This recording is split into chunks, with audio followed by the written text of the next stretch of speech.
Beautiful, beautiful, beautiful, beautiful. Stand by me. Yes. Whew. So good to see everyone out today. I'm sure that many of you will agree with me. The last few years have been quite a decade. Time seems to have collapsed all around us. The speed at which things are happening is breathtaking. What's breaking news today will be overthrown by even greater stories and incidents tomorrow. There's so much that we are bombarded with daily. The strain of such challenges places on our bodies, our minds, and our collective consciousness is truly monumental. These times have been hard on relationships as well. Relationships with family, co-workers, neighbors, and so on. My sermon title today, Let's Stay Together. Let's just try to stay cordial, respectful. Someone has recently told me that they had been feeling very much as if they're in a muddy river being weighed down by cement blocks. People are overwhelmed these days, perplexed, and all kinds of pressed. That's compressed, oppressed, suppressed, and depressed. In countless sessions and conversations, I've learned that many of them suffer in silence or alone. As social creatures, our personal contact, connection, and interaction is how we live, how we move and breathe, and it's in our DNA. It's even though some may say they prefer to be alone, this is the reason why solitary confinement is one of the hardest legal ways of punishment. We need each other. We absolutely need each other. Now, I tend to talk a great deal about community. I look back at some of my past sermons and it was like community, community, community. And so today is no exception. But today I want to go a little deeper. Is that all right?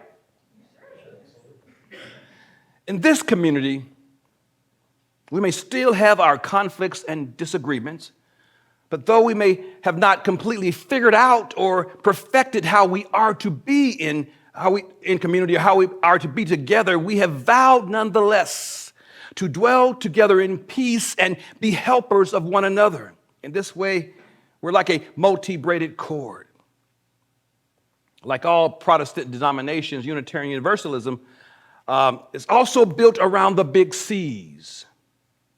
But ours is not creed or the cross. Rather, ours is based on covenant and community. While we respect and revere the cross as well as the crescent and all other religious symbolism and philosophies, what keeps us together in community is the covenant we make with one another. The cross is about sacrifice and suffering.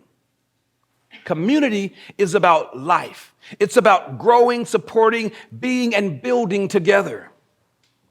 And as you will hear in just about every Sunday service in fundamentalist churches about the cross and the creed, you should hear and be reminded about community in some respects in every service we have here. You might say, Minister Randy, but Christianity is about community as well. What makes us so different? I'm so glad you asked. Mainline Christianity can be quite exclusive. It is often about lifting one holy anointed, or perhaps those who are called to be the elect of God. We here lift every voice, just as denoted by the root and suffix of the word community, common unity. We are open to all souls, not just to the all so-called saints.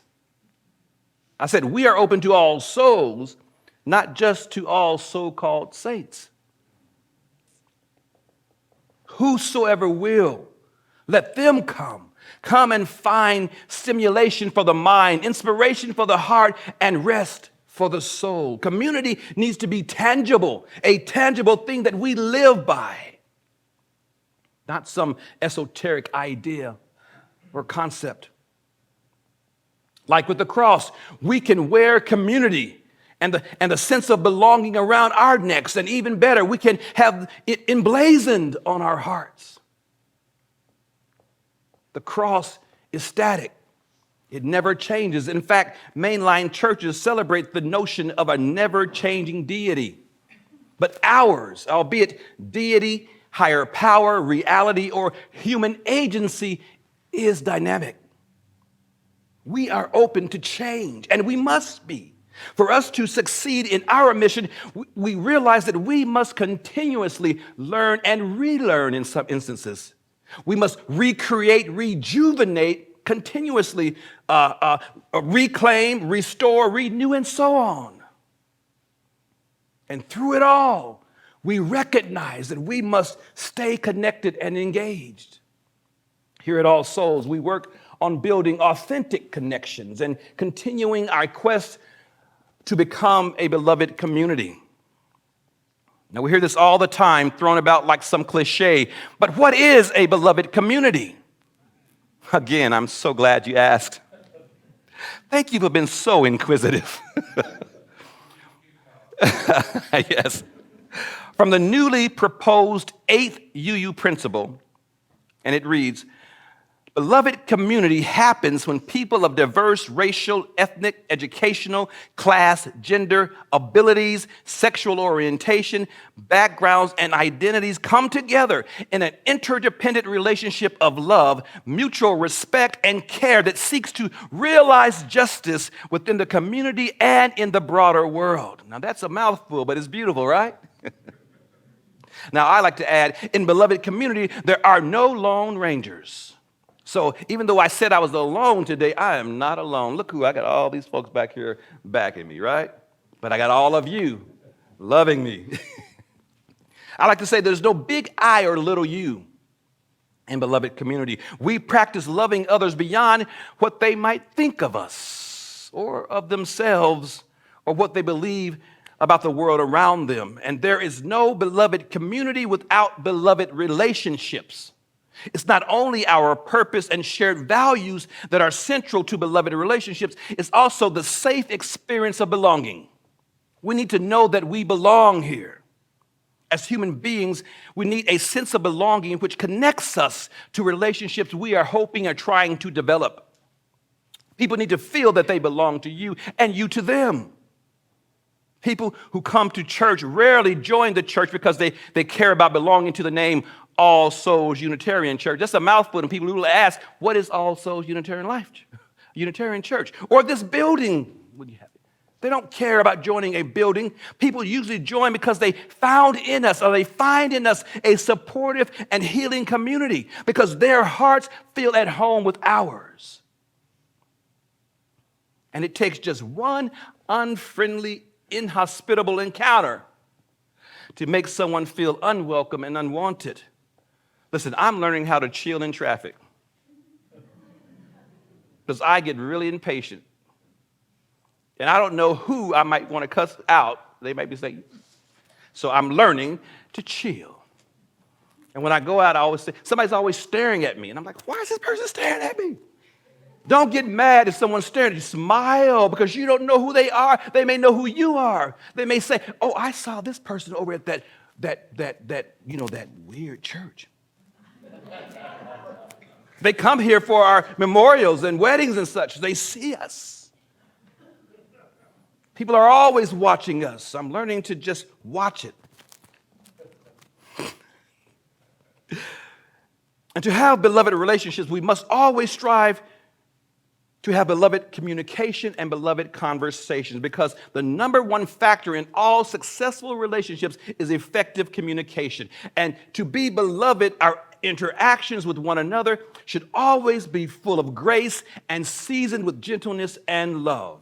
Now, I know some of you just had a fight with your partner on your way here. You forgot all about the grace and gentleness and love. That's all right. We learn to do the work here. Those in beloved community are deeply in touch with what's going on in the world around them. Here at All Souls, we have and active social justice and pastoral care ministries and programs because we care deeply about our values. Now, I've got a little demonstration, so I'm going to have two volunteers come up real quick. So, there's this fable about a wizard king. And this is from Halloween, so don't y'all say anything. Okay, so it was this fable about a wizard king who went to war with an enemy nation. So, and he said he was going to go out and stand on a hill and he lift his staff. So he went out on the hill and lifted his staff. And when he lifted his staff, his side was winning. But then he started getting tired. And then the other side, the enemy side, started winning. And Roe versus Wade happened. And banning of books happened. But he went back up because the staff represented the values of truth, of integrity, of diversity. But he got tired. And they stopped preaching African American studies. They said, you can't say gay. But he looked for some help. Come on. Lift my arm. And so they raised the values again of integrity, of truth. Give me some more. What are our values? Love, acceptance, service, justice, compassion, peace. And as long as we have help holding up our values, listen, they're stronger together than we are apart. Thank you. You can let my arms down now. Thank you. Y'all give them a hand for helping me.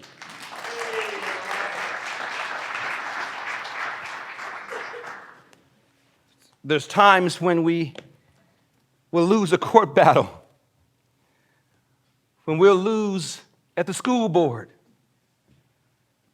But come hell or high water, we're going to hold up our values, and we're going to stay true to our values. For together, our values will win the day. Now, if I was in the other service, that would have been okay for an amen, but don't do it. No, don't start nothing, it won't be nothing. Why participate? Another won't be nothing in your Apple Music library. You can ask me to play a radio session. Siri wants to join us today, so you be quiet. Why participate in beloved community? Why is your presence here needed? As a community, we must continue to support those who are lifting up our values out on the front lines. There's the Justice League, and there's the CRB, and Joe Neary can't do it by himself, and Nancy McDonald can't do it by herself. So we lift them up. We support them. Now, if you hear this, there's nothing more I want to say today, but I want you to hear this. We show up in community because this is where we learn how to model how we are to live in the world. If you know what love beyond belief is, well, we're learning how to do that right in this place. The pandemic was a seismic change for humanity, and COVID limited our ability to reach each other. But we didn't. But we did what we could to keep everyone together. We met online. We conducted services, classes, and even counseling sessions online. We dropped food on the front porches. There were times when we had to serve at a distance. Though we were distant, we were never disconnected. We've always been together. Some people now have expressed to me lately that since COVID, they have gotten accustomed to their new routines and patterns because the building was closed during the pandemic. So a lot of folks started working remotely and staying at home and so leaving the house on Sunday morning became a little of a burden. It's no longer a habit. It even feels awkward coming to church. And some have indicated that they are not sure that they need to attend in person anymore because they can just watch online. And no slight for those who are watching online. It's as if the church is no longer relevant. But as life often goes, when one thinks that they don't need community, something unexpected happens. And we've seen it time and time again. A relationship fails, a death in a family occurs, a new health issue arises, and then we need the church. We need community. We want it to be here for us because we don't want to face our challenges alone. And so many people have been and are struggling right now financially, health-wise, relationship-wise. We receive weekly calls from people needing counseling, needing housing, needing food, and we try to help as much as we can. A lot of them do not belong to our community, but we try to do what we can. But our resources and our staffing power are limited. So we have to, at times, focus primarily on our members, our active members. Many of you have been the recipients of the value and benefits of having a loving and supportive community. Right now, it's a difficult time for the Black community across the nation as conversations are brought up about race, police brutality, violence, and the psychological impact of systemic injustices on all its participants, willing and unwilling. These conversations are, of course, renewed in light of the tragic and violent death of Tyree Nichols at the hands of the Memphis police and the official release of the video footage of the incident. Now, I cannot bring myself to even watch it. It's not because I have a fragile psyche, but what I hear about the video, I'm simply choosing to spare myself the pain for now. Last night, that I was deeply touched by the heartfelt words posted on our, and it was a couple of days ago, but on our social media relating to the tragedy. Words from the pen and the heart of our senior minister, Reverend Dr. Marlon Lavenhart. In the Black community, this church and Marlon as its leader are known for their tireless work for the cause of equality and justice. Just a couple of weeks ago, I rode on the Martin Luther King parade float. As we passed the center of the parade, I heard the announcer say, "Here is All Souls, one of our greatest partners. They have been there for us." That gave me pause. Because I've been away for 8 years, folks. But those words brought tears to my eyes. They have been there for us. Then I started remembering Terry Crutcher and George Floyd and Martin, Trayvon Martin. All Souls has been there for the Black community. And though they may not be here present in numbers, they know who you are. They knew who this place is. Because when times and troubles happen, we show up. During the last few years, we have witnessed the closure of many churches who could no longer afford keeping their physical or virtual doors open. But this church is here. It's still here. And it's here because of you. And it's still doing the work of reconciliation, of healing, and social justice. And we still need you, your support and engagement. And it's not just your treasure, your money that you give to the church to support its work and operations. It's also your time, perhaps working behind the scenes. And we are thankful for all your contributions. They are so needed. But to me personally, and I'm sure everyone who ministers to you would agree, all of our ministers here would agree, more than anything, it is your presence that we miss the most when you're not here. Now, don't stop giving money in exchange for your presence. But we want to see you. We want to hug you. We want to converse with you. We want to commune with you. We want to love on you again and again and again.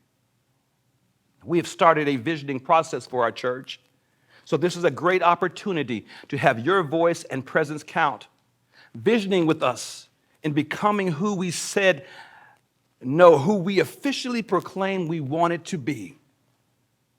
That our actions, words, and vision matter for something. Blogger Anand Girard Herodes, big name, wrote an article that I really liked. So to help us reimagine what's truly possible, I've adopted and adapted some of it for us today. He starts by writing, quote, "We need to build a movement like we've never have before," end quote. Now, in our context, let's replace movement with beloved community. So it will read, "We need to build a beloved community like we've never have before." He continues, attractive. Kind of glorious.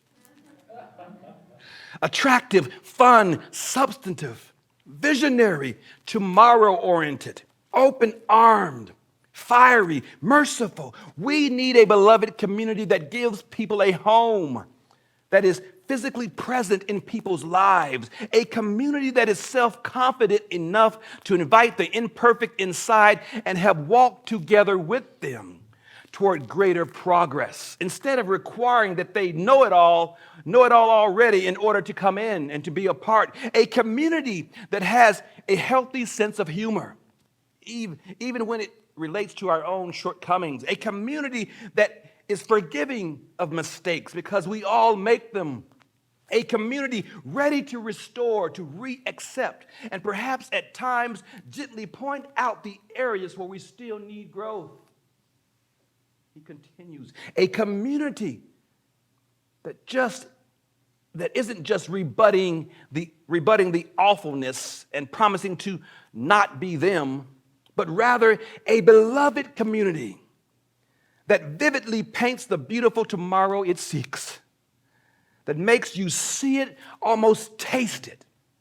A community that is something utterly thrilling, end quote. There still seems to be a great deal of uncertainty in our world, but that's always been the case.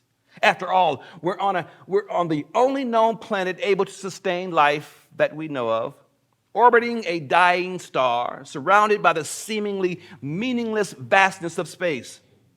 Let's stay together. With 8 billion of us on this planet, we're quickly running out of room, so we're kind of stuck with one another, whether we want it or not. It's about time we figure out how to live and thrive with one another. And this community has set a lofty goal to rise to that challenge.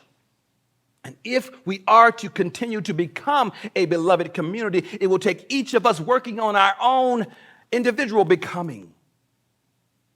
And we don't have to do this alone. We do this work together, side by side. We have what it takes to make it. I have your back, and I know for certain you got mine. So let us be the ones they come running to. Let us love one another and continue to stay in beloved relationships with one another.